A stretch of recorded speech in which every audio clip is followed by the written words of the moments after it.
And welcome back. We are here again with Neva 1212 and Some guy. now this oh no. Oh, we're off to a You've killed me. good. Little CDI reference there. Now, Matt, you were just about to say something about games in general. Now, what did you want to say? Okay, well, this is something that people usually refer to this when talking about Metroid, but a lot of games, everything from like God of War to, I mean, like you see, basically, you start the game with all this amazing shit, and then you lose it all. Well, basically, like Castlevania Symphony of the Night. I mean, there's so many games that you start out as this unstoppable badass, and then you lose all your powers, and you're back at square one. Yeah, that's definitely something that seems to happen a lot, especially in Metroid games, like you say. I mean, for Metroid games, I kind of understand. It's like, oh, you know, the last game we had all this stuff, but now it's all gone. Oh, well, a suit malfunction caused all of your power-ups to disappear. It's like, what? Why? Why would the Chozo make their suits in such a way? And thank God we're on a planet that the Chozo inhabited, and they left all these suits for me to find. Not to mention, I thought like a lot of the Samus had a bunch of natural abilities from the Chozo. Do those just get wiped too? I mean, her natural abilities are all physical strengths, but a lot of like the things that the suit do are beyond her capabilities as a human. I mean, she's extremely flexible, and she's very acrobatic, but other than that, Yep. I mean, she's extremely strong as well, but Yep.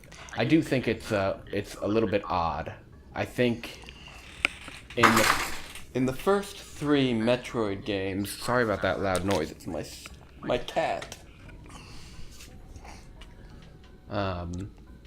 But in the first three Metroid games, like in the first one, you start out with nothing, which makes sense because it's the first time you ever meet Samus. So you start out with just a single shot beam, no charge, no nothing, no missiles, no ball form. And then the first thing you find out is how to turn into a morph ball, and that opens up the entire area to you. And then you get bombs, you get a long shot, you get a different beam, Yep. you get space jump, you get screw attack, all these different items. Yeah, speaking of the first Metroid, have you ever? And I forgot to add missiles, which are another one of those things that you get pretty much at the beginning of the game. Yeah. And what? I just want to say, have you ever played Zero Mission? Yes, I've played every installment of the Metroid series apart from Metroid Prime Hunters, which I own, so I intend to play it. Metroid Prime Pinball, or maybe it's just Metroid Prime Pinball. Again, these aren't really canonical games. And I have not played Metroid Federation Force. Or Federation, But or Federation Farce, as some of my friends and I called it upon release. oh, you are so Yeah, talented. everything I've seen in the game, it looks okay. Like it doesn't look. Everything I've heard, it's not a bad game, but it was kind of like wrong place at the wrong time.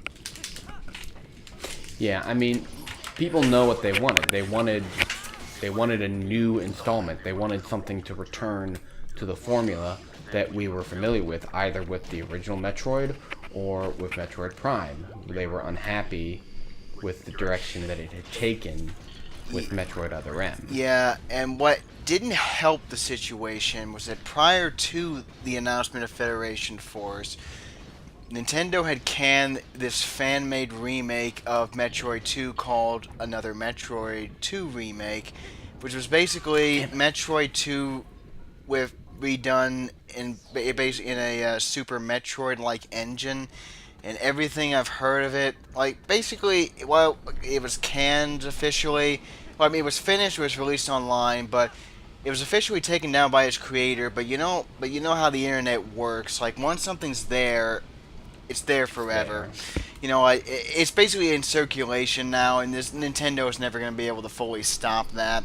Uh, but my point is, Correct. they canned that, which this fan remake illegally they were within their rights, but it's one of those iffy things where it's like whether or not there's the kind of thing like Nintendo. On one hand, Nintendo looks back. It feels like they're punishing the fans who just want to do something great for other fans. But the other, but yes, they had. To be very clear, they were completely within their legal rights ask for its removal, because True. it did infringe on their copyright. But my whole point, though, is that that was like the first, even though it was unofficial, it was satisfying fans' desire for a more true Metroid, and even 2D Metroid for that matter. Which again, since we hadn't really seen in a while. Right. Yeah, and again, this was to make it clear that this whole with Federation Force and this was long before the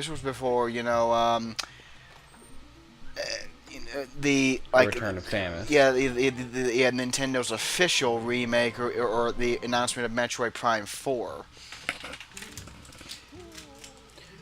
True. Yeah. But whether or not, I would like to know if Nintendo's release of The Return of Samus was an idea that has been in the works for a while, or if it was an idea that was implemented after they kind of did this thing with Federation Force. I'd like to know, because I think it would be interesting if it's like, oh, the fan-made game actually kind of lit a fire. Yeah, but it definitely showed that there was demand. Oh shit. Uh, anyway, True. we've been in the temple for a bit. I think I don't know. Is anything particularly? No, I really like this mechanic right here. Actually, Yeah, the magnetism of the iron boots is something I really enjoyed, and it's one I remember always saying. At first the iron boots were used to sink to the bottom and to prevent you from being blown away. Then in Wind Waker, they were just used to blown away, to keep you from being blown away. And in this game, they make you sink in water, and you now have the ability to magnetize your boots, which is something really cool. yep. Uh, Actually, I remember this dungeon annoyed me back in the day for one reason. Extremely slow. Well, that, but the way, rather than getting the big key from a chest or whatnot, you have to get pieces from like the Goron Elders. I can't remember which one, but I swear there would always be this one I would miss, and I'd be wandering around forever trying to find him. It's been so long, I can't remember which one. I would always miss one Elder every time, and I'd always have to Shit. backtrack to find him. Shit. Yeah. Again, I can't remember because it's been so long. Yeah. But It's I just had that distinct memory because I remember you had to get the four pieces of. I think it's four pieces, isn't it? yes. Yeah, No, it's only three. or It's only three. three. That's right, because there are four elders, but you meet one of them out. So yeah, point is I could find two or three, but for some I can't. Again, if we see them now, I'm probably not going to remember which one of the three I missed unless see. It's probably the second.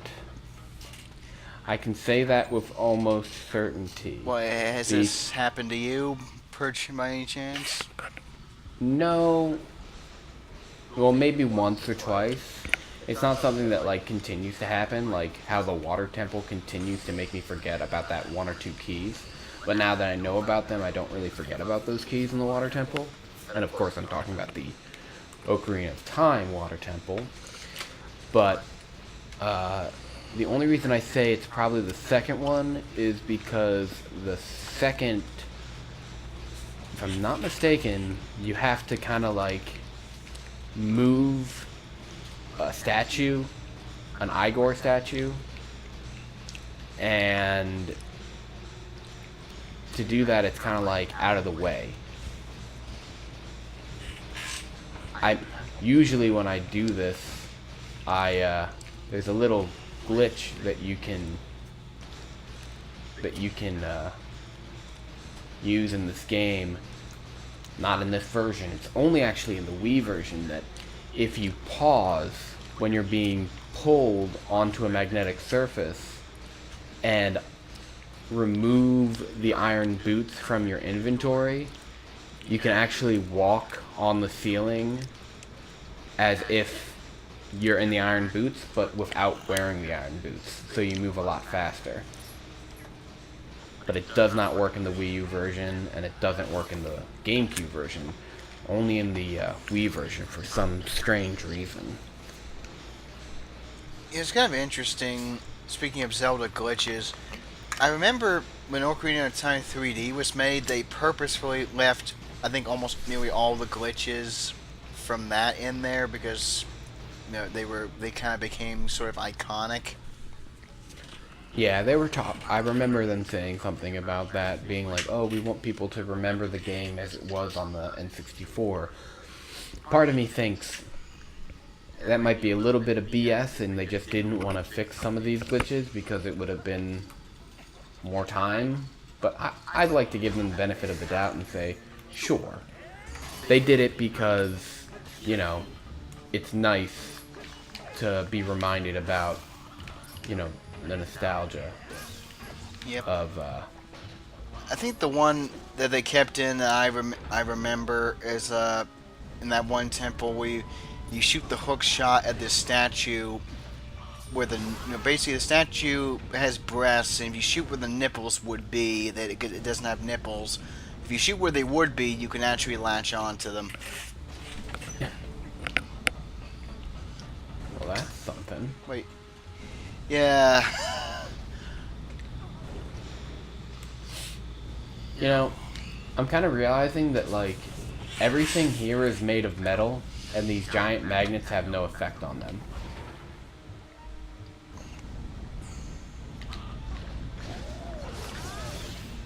Just Link. Just his iron boots.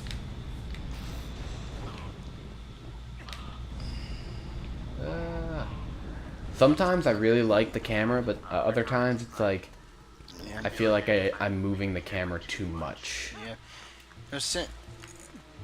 I don't want to beat a dead horse, but Breath of the Come Wild. here, Epona. You're dying now. Yeah, Breath of the Wild dungeons really not that interesting. But and here we are in a dungeon that may be a bit slow, but at least I mean, it's visually appealing. Like at least you know, going through these mines. Every divine beast is. I mean, I feel like they could have really. It seems like even visually they look kind of samey.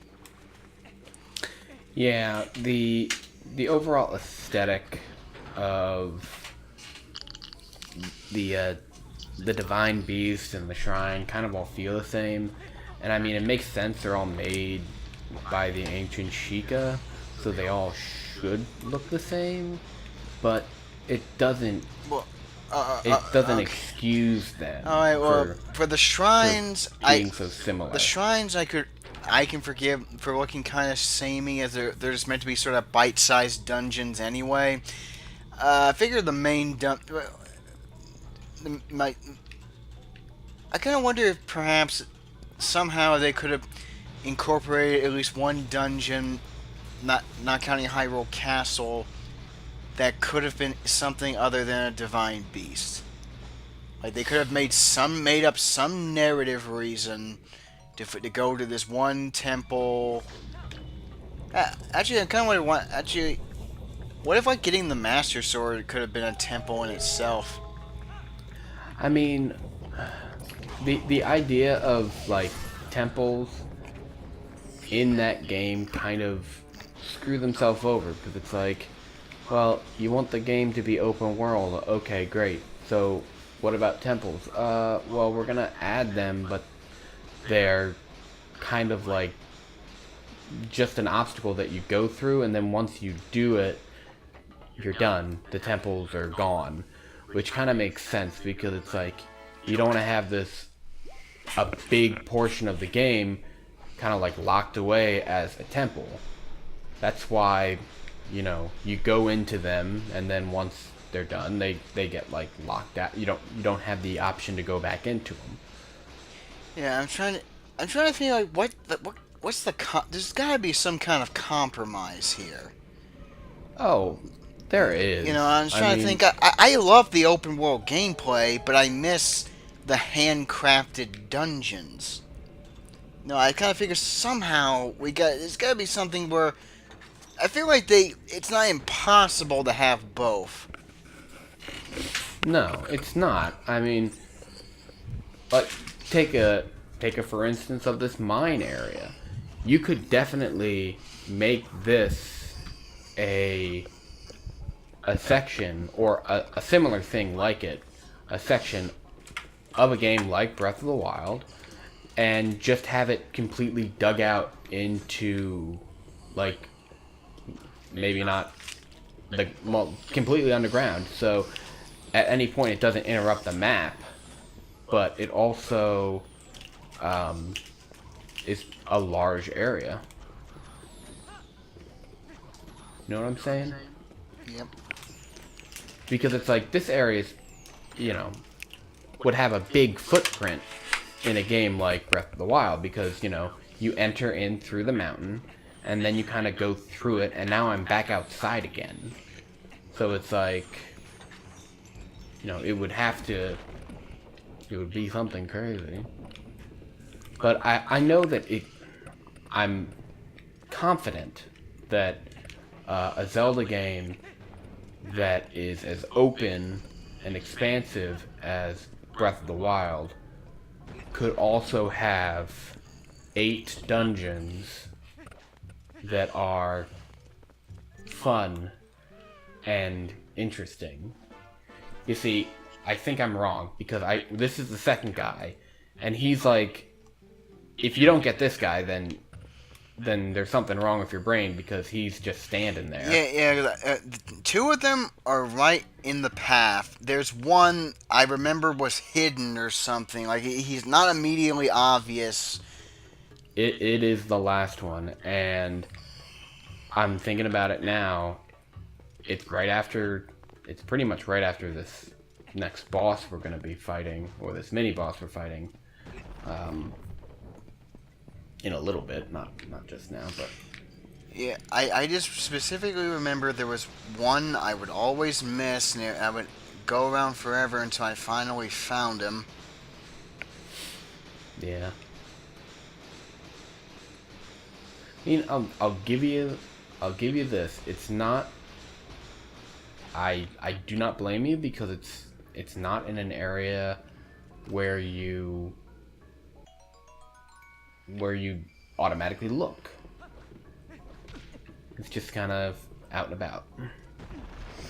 Yeah. I mean, if it, I kind of wonder if something like that shouldn't be more obvious, only because it's not like a hidden secret. It's like something you absolutely need to finish the dungeon. No, of course, but Hey, I remember this guy. This mini boss is pretty cool. I like him. I think it's cool that he has like all this metal armor on him, but it's not like being worn. It's actually bolted onto his body, which at one point is kind of cool, but at the other time it's like, ugh. Why did they do that to him? I do like the look of this guy, though. He's well, that's what I'm saying. I like the look. Yep. Hey, Yeah, come get me.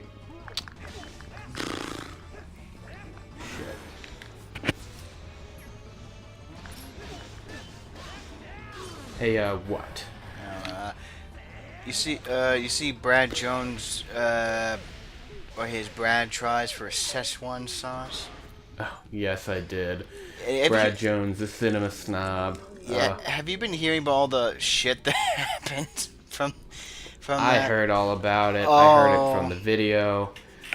For anyone who's not aware, the whole thing was that in the first episode of the new season of Rick and Morty, the titular character, Rick, goes on a tirade about the McDonald's discontinued dipping sauce for the 1998 Disney's Mulan Szechuan sauce. Yeah, by the way, may I add, yeah.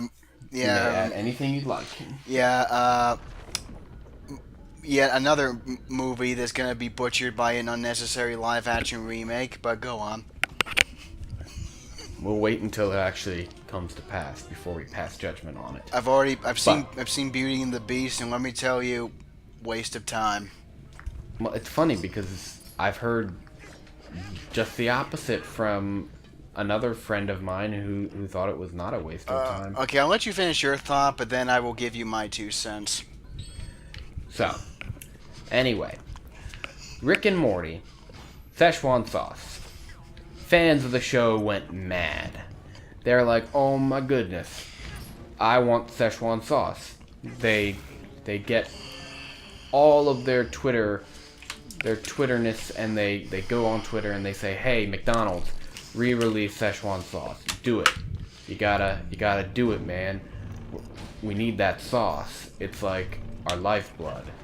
And man, I can hear myself, so I know that you're recording me.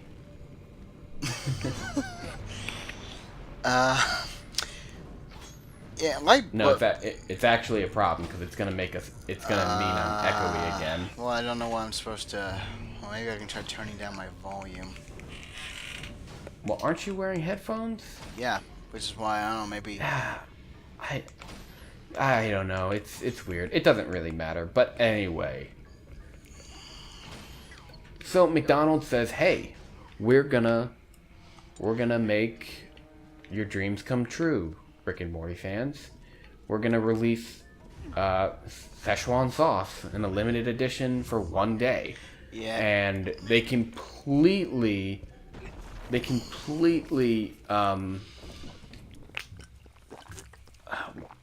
didn't. This is the one you probably miss. Yes, I remember now. It is totally this bad. I'm sorry, but this is the weirdest looking guy too. Yeah, it's like this fucking it's like he's bastard. covered in tattoos. Yeah, I think I remember now actually seeing this again. It's been a long time since I've played the game, went through this dungeon, but I remember this guy. So many a playthrough, I would always forget where this guy is. Yeah, he's in a strange space, but anyway, all the fans go to all these McDonald's that are supposed to have like 200 packs each, and oh my goodness, they only have 10, 20 packs. All these people who drove across state lines for hours are outraged. Yeah. Szechuan sauce packets demand outrageous prices on eBay. Reportedly, a woman traded a packet of the sauce for a car.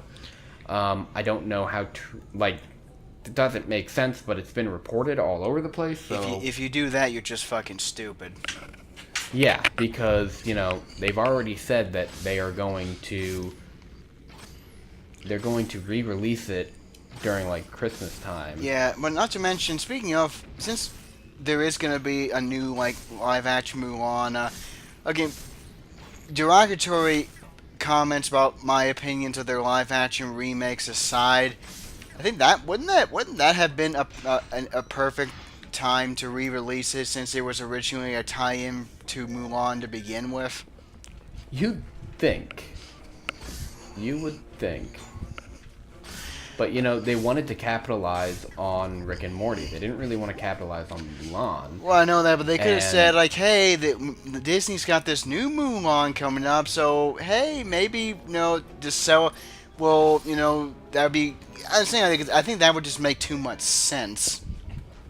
the funny thing is, this whole thing, you know, they had like a Rick and Morty-esque artwork on the Szechuan sauce packages, Yeah. which you'll have to look up yourself. I'm not putting a picture of that in the video. Oh, yeah, I think I've seen it. They're not even trying But to be it's like subtle. Justin Roiland and company did not agree to anything like that. I mean, McDonald's doesn't have to get permission, it's their product. But they kind of like, Well, they make like Rick and Morty, but like the off-brand Rick and Morty. So yeah. Rick spelled with 2 C's and Morty spelled with a U. Yeah, no, not to mention, well, to be fair, McDonald's fucked up on this issue, on this thing, but some of the. Rick and Morty, unfortunately, is one of those fan bases where some branches of it are pretty toxic, and basically you get some crazy or just some asshole people.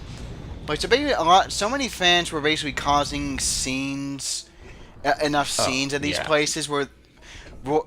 Justin Roiland and Dan Harmon themselves had to distance themselves from the whole. They pretty much had to say, "Nah, fuck it. This has just gotten too out of hand. We're done. Like we're not gonna be part of this anymore."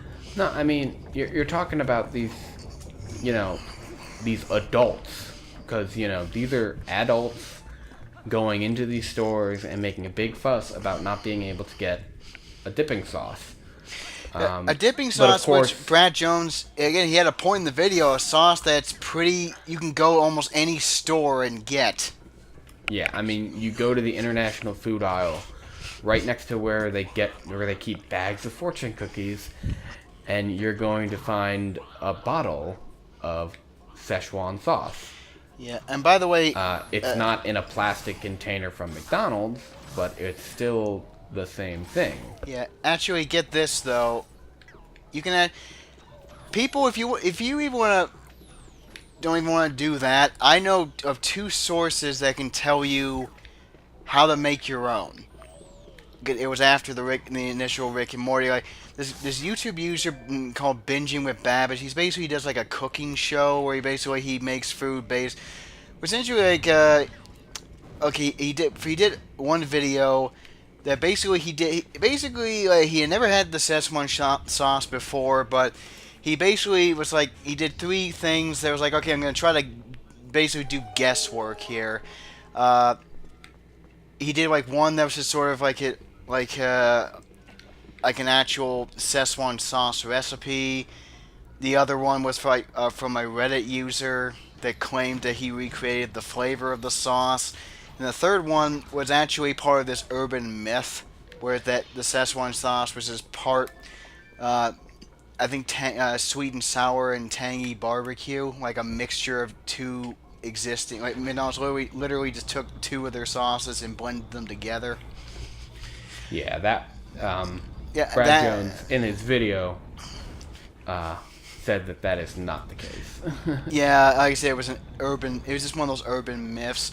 Then he did a second video. I don't know how, but somehow well, first of all, actually I know this part, guys. Someone who apparently won he was able to get actual Szechuan. This was before before McDonald's did this officially, when the one day only thing, where someone who actually probably had old Szechuan sauce sent him it, and apparently he somehow, I don't know how he got it, but he had the spy photo of Szechuan sauce, from McDonald's supposedly, an ingredients list. Now, however, it was just I don't know how don't ask me how he got it. I don't know. But well, he's saying it was just a list of ingredients and with their prevalence and the rest. It wasn't a recipe. It was just. So pretty much he did a bunch of trial and error, and basically made.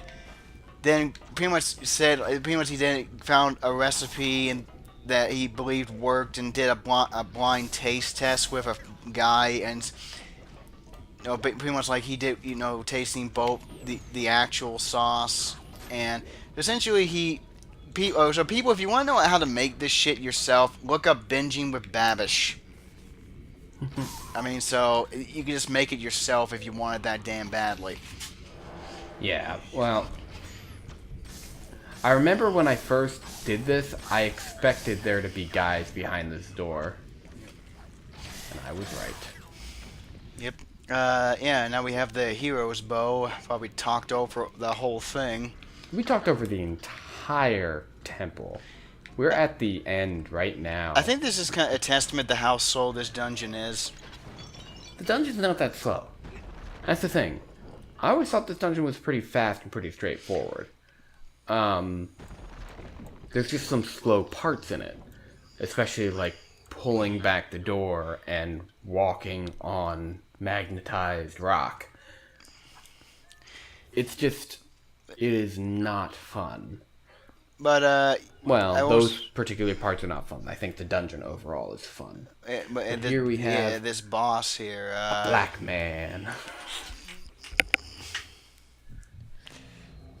I don't know what it is about The Legend of Zelda and eyes, but they just have a thing for him. Like, inside that crystal, there's an eye. Almost every boss in this game has an eye associated with it. When they re-released Majora's Mask on the 3DS, every boss had an eye. Every boss. Like an eye of Majora. Yeah, though, I'm pretty sure they did that to make it more clear that, like, they're all incarnations of Majora, or... It's like, that's cool and all, but it's like, it's not necessary. Yeah, but to be fair, the whole... a remake where they were adding new stuff, but I don't know, I think it's fine, add some new flares and, yeah. And just so everyone knows, the reason why I'm playing so badly right now is because I just was playing Majora's Mask with Mr. Gino just a couple days ago, and the control scheme for that game is a lot different than the control scheme I'm used to playing Twilight Princess with the Wii Remote and how it is here. So I'm playing a little worse than I normally would. Because I'm such a great video game player. Tomorrow I'm going to try to meet James Rolfe. Well, let me know how that goes. Yeah, he'll be at a convention that I will be patronizing.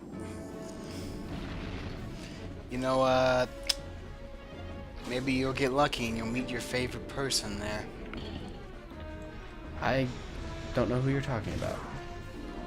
I was gonna make a joke about how you find Mike to be annoying at times, but nah. I actually don't find Mike annoying. If you're familiar with the other videos, me and Gino always talk about it. Gino always gives Mike a hard time. But now even Gino has turned around because he realizes that Ryan is a much more annoying person than Mike. Oh, of course. How silly of me. But no. I was talking to Gino the other night, and he was in a state that was not his prime, and he said, "I will give you $1,000 if you ask James, is Mike sucking your dick right now?" And I was like, I can't do that. It's like, why? Because I'd probably do it, and then you'd have to give me $1,000.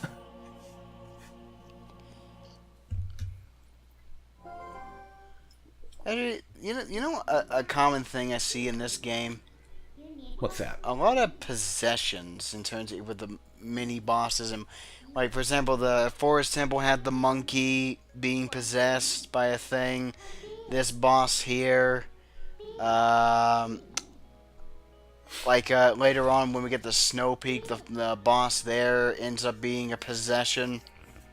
Yep. And if we even want to go further than that, what seems to be the main antagonist until, of course, we find out it's Ganondorf, Zant, in a way, is possessed by the evil power of Ganondorf. Yep. You think there was an intentional theme with like the boss characters? Probably. It's something they kind of go about how the Fused Shadow is evil and how it turns things. It possesses them. But in this, of course, I think there are a lot of themes in a lot of Zelda games, you know? Like in Phantom Hourglass, the theme is ghosts. So you're telling me that if I go into the inn, Colin will still be in bed? I want to say yes, because I swear I remember that. Well, I swear I remember the beavers in Majora's Mask, the Beaver brothers, having a sister. But they don't. Alright, well, we'll find out if my memory was wrong in a minute. We will indeed. You've got to save Ilya!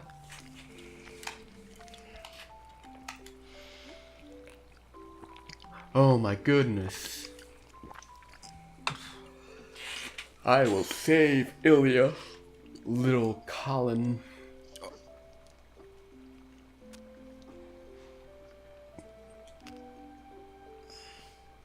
His eyebrows are really big. I'm more distracted by his bowl cut. Yeah. Remember the flashback from the beginning of the game, Link?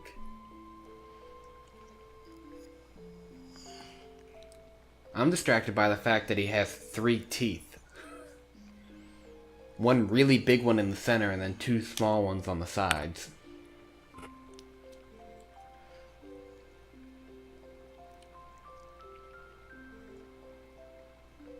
We're completely ignoring the story. We haven't talked anything about it. But, you know, that's kind of like my thing. Yep. You know, those kids are being real jerks. They're like, and a bow. When Renato's like actually bowing, it kind of feels like they're just bowing to kind of make fun.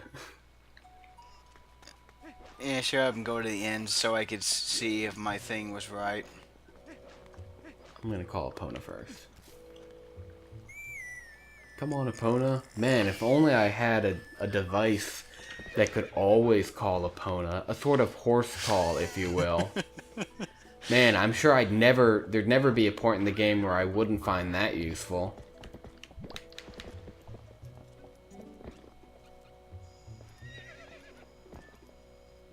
That's another weird thing for me, because I'm used to the end being on the right because I only played the Wii version.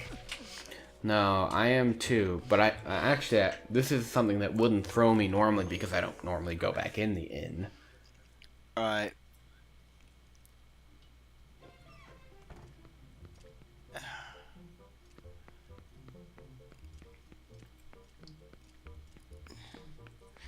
Again, maybe it's a shame there aren't any more NPCs. Yep. Yep, I told you. Yeah. Alright, well, let's see what's going on here. Come on now, Colin. Do you not want to eat some stew? Wait, before you do, drink some of this. Yeah, it's a special drink I made. I blended water from the spirit spring with water from the hot springs. It's yummy. It's a drink that's made of 2 types of water. Okay. I've never seen this. Well, that's why I'm here. Because One part of it, I made it very clear that okay, if I were running the show, I'd basically be showcasing probably almost every dialogue possible, but I'm not because you are. She's got like slutty eyes. Because I am that madman whenever he plays a game. I kind of go after something happens. I kind of go everywhere just to see if someone says something. He's trying to eat, and then he's trying to drink. Like, no, I'll eat. No, no, I'll drink. It's like, oh my god, oh, Matt, you've given me such a great gift today. Hey, but this kind of goes to my point. The characters really I have. would have put that in my bridge series if I had known about this. As you know what you can do.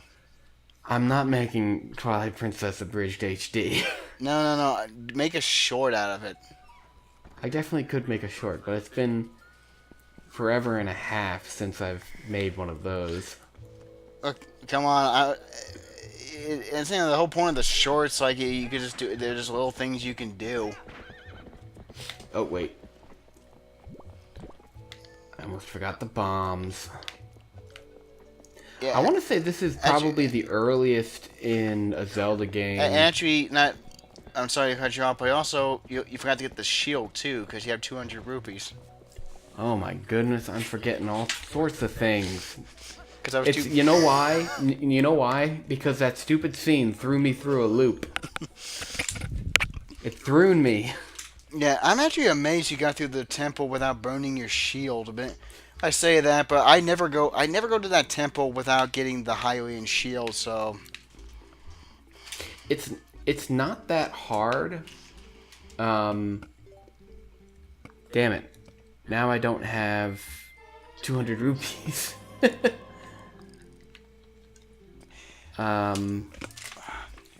We'll get the shield later. I swear this is.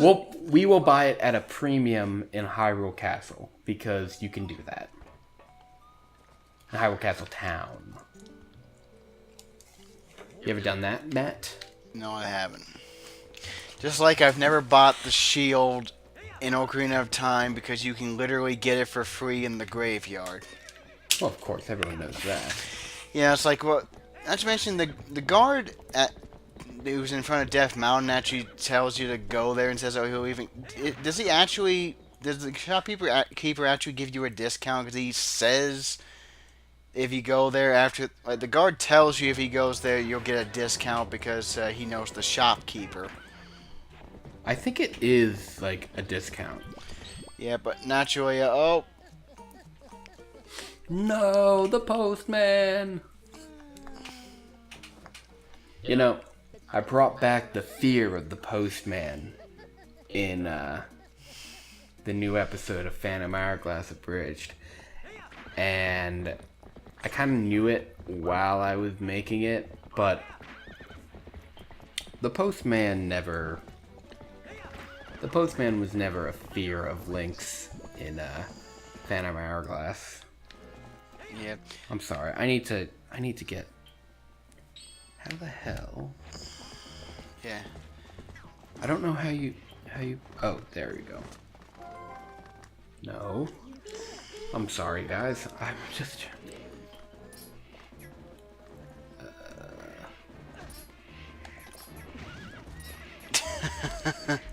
Oh. It's like I'm looking at the gamepad, and I'm trying to... There we go. I'm trying to get the stupid bomb arrows set. Yep. Because I like shooting bomb arrows. Yeah, and by the way, enjoy the Twilight in the distance now because it's going to be the last point in the game you get to see that. I mean, it's kind of sad, you know. I mean, it really... I like looking at that, but, you know, like... like going halfway through the game, and I don't know, like, well, actually, what do you consider to be the halfway point of the game? I feel like the halfway point of the game really is the point where you get the Master Sword, and I kind of feel like no matter what Zelda game it is, no matter how many temples are before or after it, the point where you get the Master Sword always feels like the halfway point. With the exception of Breath of the Wild, because that game structure is radically different. True, but I wouldn't consider any part of that game the halfway point because I don't consider it to have a halfway. Yeah, because you can get the Master Sword very early in that game. Yeah, you just need 13 hearts.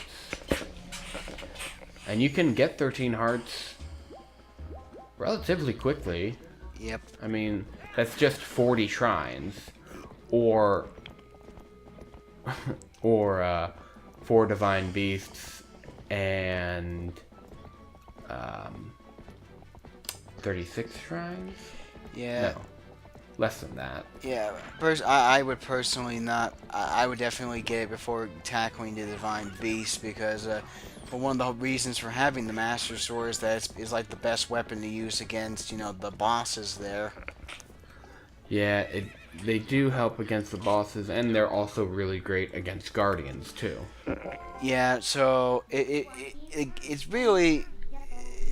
I mean, the way it's set up is it's really encouraging you to get it as early as possible. True. True. I mean, I got it. If I'm not mistaken, I got it after I'd already defeated 2 of the Divine Beasts, maybe even 3. But second time around, I still think it took me till after I defeated the Divine Beasts to get it.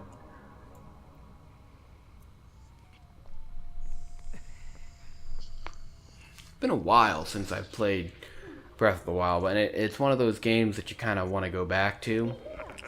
But I also kind of feel the same way about the new Metroid game, even though I've already beaten it twice. I would say Breath of the Wild. I feel like it has a lot of replayability, mostly because of its nature. There's more than one way to deal with any given problem, and not to mention with dynamic weather, and I mean it's such a.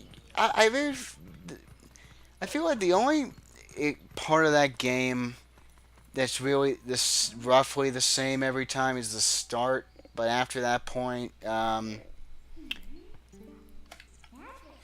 Yeah, and even the start, you have multiple ways of starting. Like you don't have usually you go and you get the magnesis first because that's the one the old man tells you to get first. But you don't have to get it first.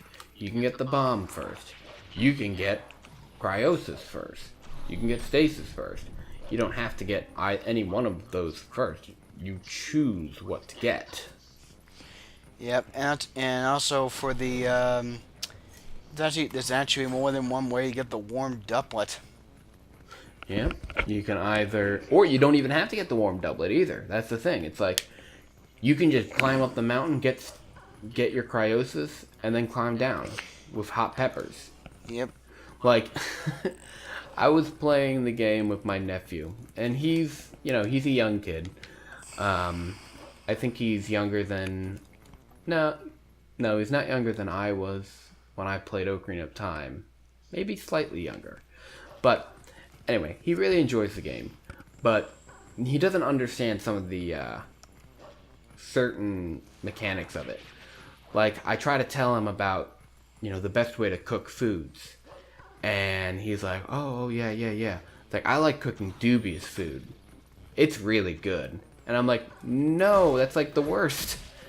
And I'm like, he's like, why? And I'm like, because it only heals you like 1 heart. It's like, well, I've made dubious food that heals 2 hearts. And I'm like, still, that's not that much, buddy.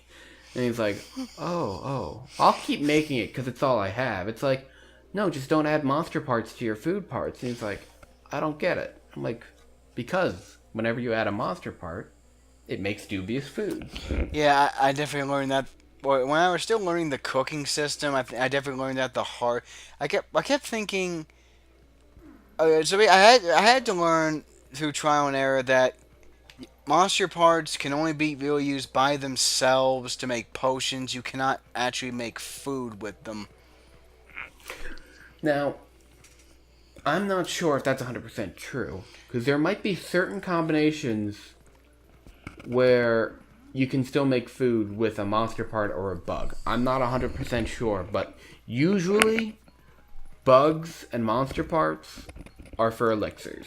In fact, bugs by themselves, like a bug is the beginning of an elixir, and the monster part adds to it. Like, you need to have both. You can't just have one or the other.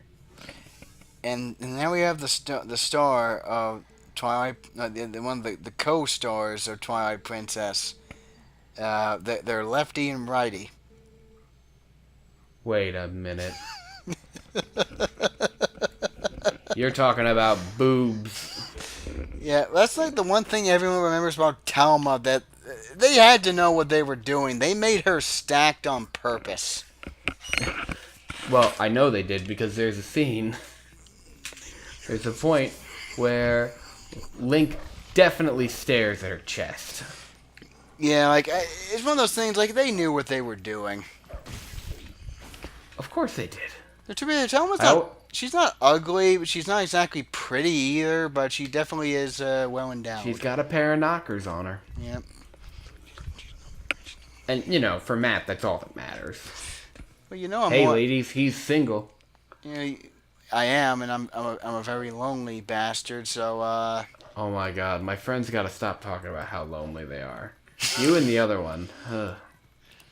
Well, maybe if we actually had someone in our lives, we wouldn't go on about how lonely we are. That's right, ladies. Shut them up.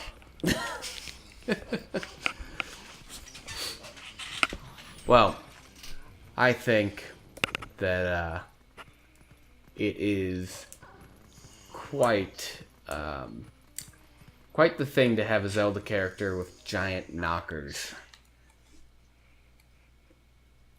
I bet you thought I didn't remember what we were talking about before. Yeah. Before Zelda in Breath of the Wild had a giant ass, Telma in Twilight Princess had big boobs. Yeah. Also, interestingly enough, Midna's got quite a figure on her in her true form. Yep. Yeah. Zelda characters seem to have the ability to make... They have, like, some of their characters are strange and have weird body shapes, like almost every person in Orden Village. But then, like, there are characters in this game that have, like, completely normal bodies and, like, normal faces.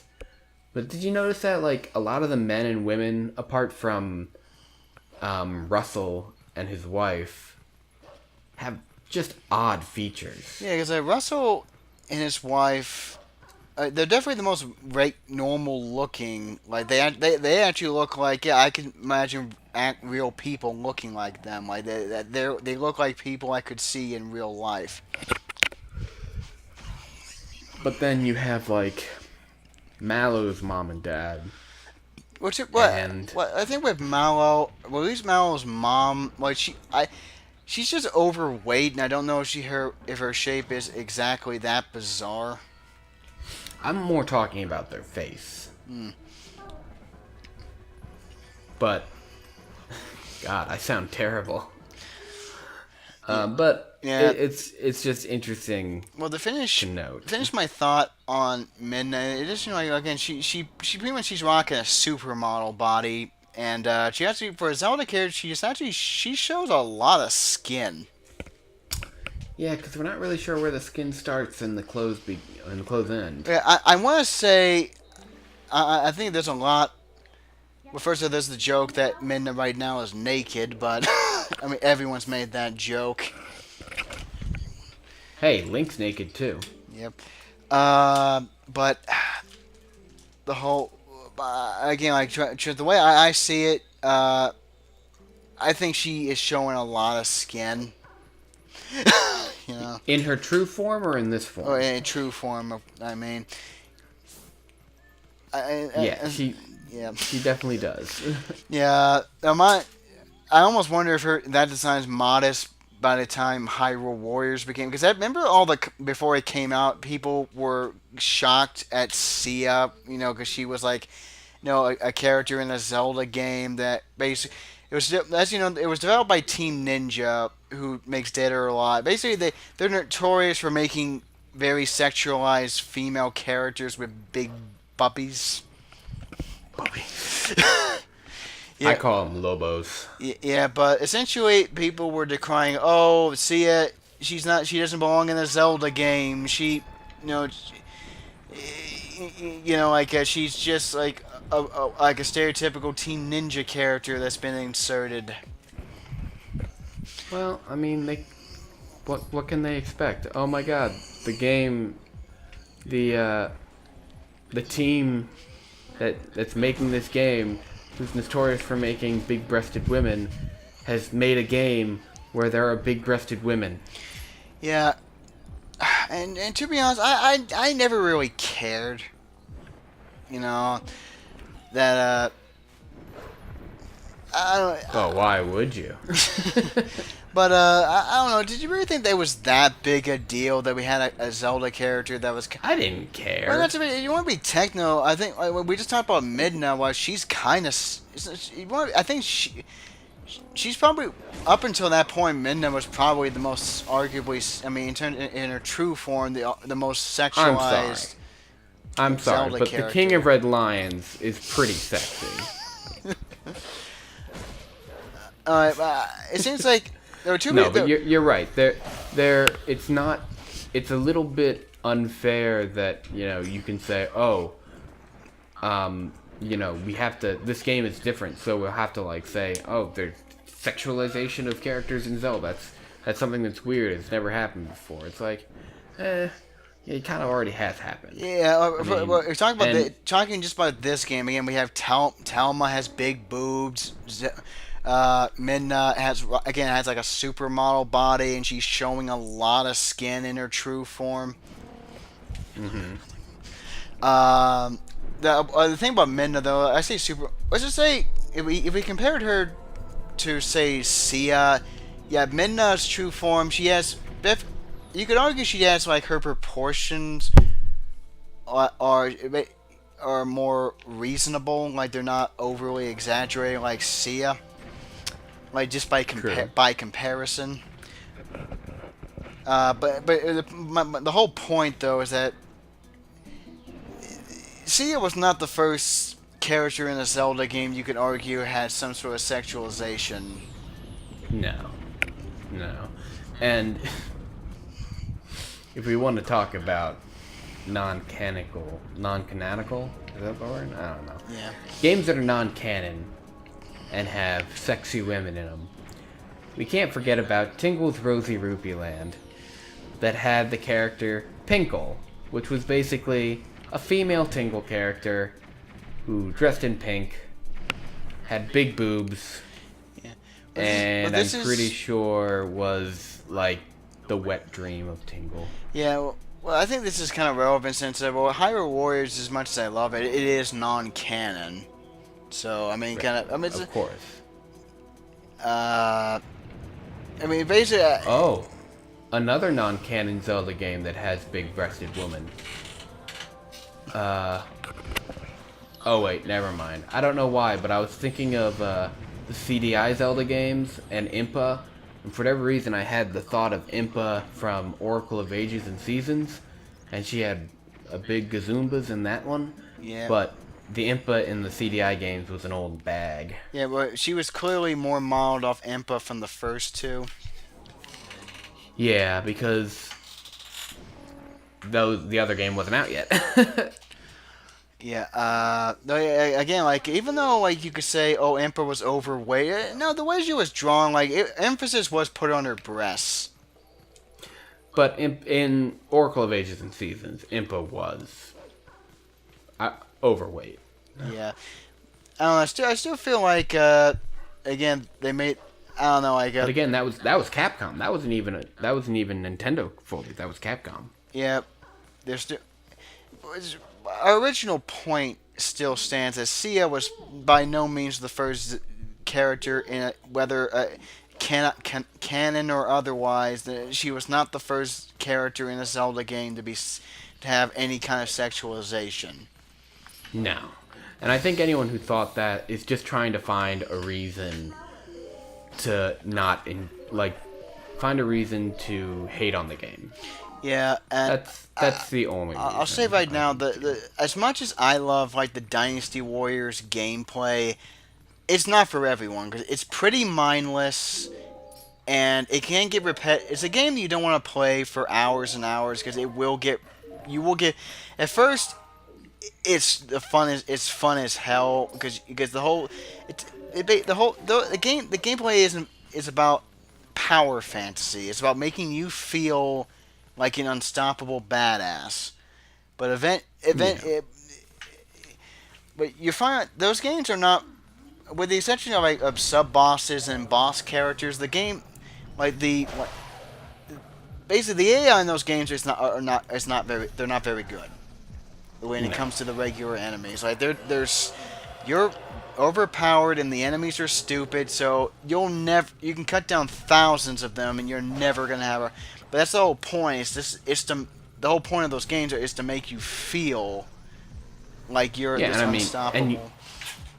And like you said, there are thousands of enemies, so it's not like they could have a realistic battle where your group of like 5 people plus your soldiers fight thousands and thousands and thousands of different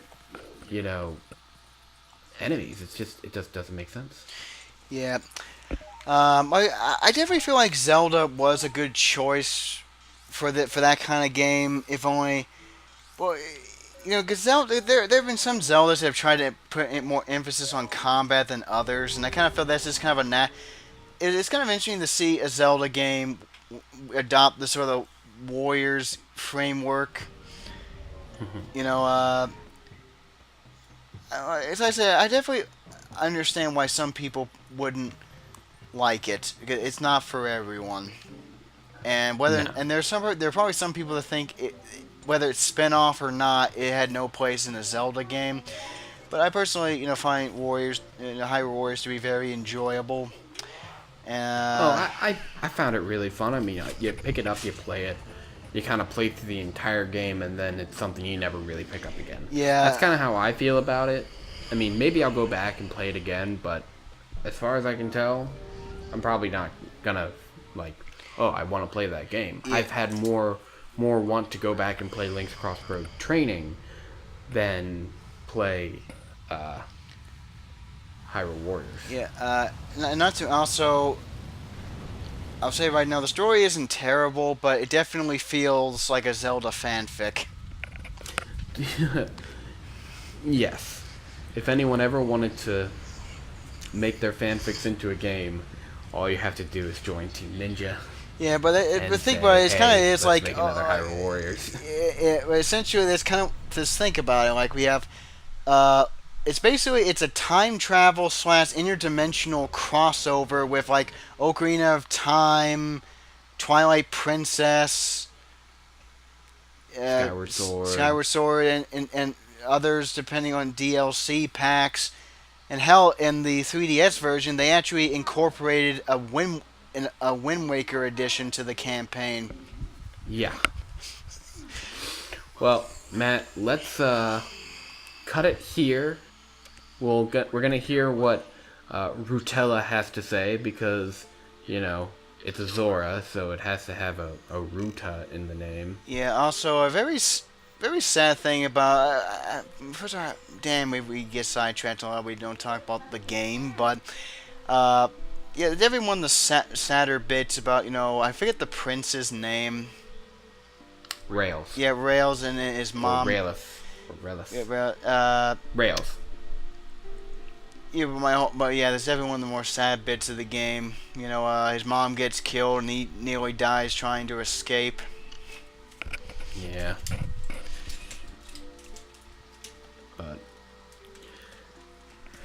But we've gotten to this point.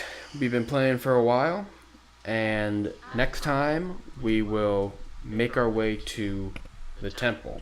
But as for now, I think it's time to say goodbye. Goodbye. What he said.